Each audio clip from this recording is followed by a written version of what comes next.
ప్రవీణ్ గారితో మాట్లాడి ఒకసారి ఆల్రెడీ చేశారంట, అది ఇంకా సఫిషియెంట్ గా వాళ్ళకి రీచ్ అవ్వట్లేదు అనేది కన్సర్న్. ఒకసారి చెప్పండి, పంపిస్తారు సరేనా? అది అధ్యక్షుల వారు కూడా వచ్చారు చూడండి. రండి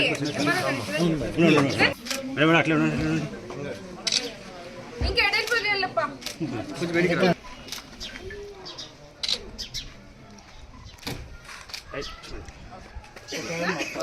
రేపు పంపిస్తారు అంతేనా? ఇక్కడ ఇప్పుడు కొత్త పెన్షన్లు అన్నీ కూడా యాక్చువల్లీ 3 నెలల ముందే ఇవ్వాలమ్మా. మనం ఏమైందంటే దొంగ పెన్షన్లు అన్నీ కూడా వెరిఫై చేయమని మనకి అర్జీలు ఇచ్చినారు రాష్ట్ర వ్యాప్తంగా. ఇది వినండి, మీరు ఒకటి అడిగినాక వినలేదనుకో మళ్ళీ మేము ఇయ్యలేదు అనుకుంటాం, అవునా?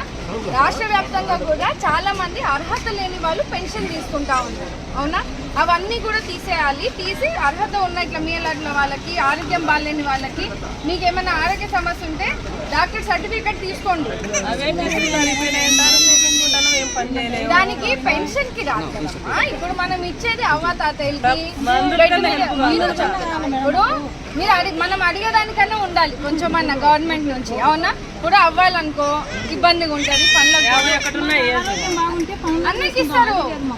50 years 50 దాటిన వాళ్ళందరికీ కూడా పెన్షన్లు ఇస్తా ఉన్నాం. అన్నయ్య పెట్టిద్దాం, అన్నయ్య కొత్తంటే నువ్వు పెట్టించుకో అప్పుడు, ఓకేనా? ఆ పెన్షన్ వచ్చినప్పుడు పెట్టించుకోండి. ఇప్పుడు అన్నీ కూడా వృద్ధుల పెన్షన్లు అన్నీ కూడా వెరిఫై చేస్తూ ఉన్నాం. తర్వాత మంచం మీద ఉన్న వాళ్ళ పెన్షన్లు అన్నీ, చాలా మంది మంచాలను పడ్డా కదా వాళ్ళకి పెన్షన్ రావట్లేదు. ఫస్ట్ వాళ్ళు చూస్తూ ఉన్నామమ్మా. ఇంకా మనం ఉన్నాయి కదా నెక్స్ట్ వీటిలో చూసి చెప్పిస్తాం, సరేనా? ఓపిక ఉండండి. లేని వాళ్ళకి రోంత ఫస్ట్ ఇప్పించి తర్వాత మనట్లా వాళ్ళు బాగాలేని పరిస్థితుల్లో చేయండి.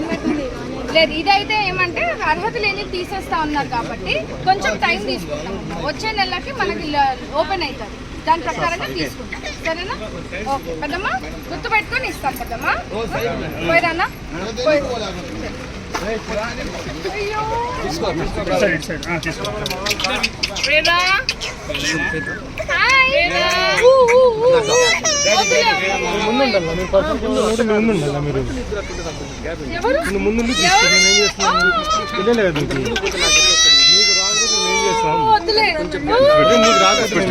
తెలిసిపోతాయి వీళ్ళకి, వద్దులే.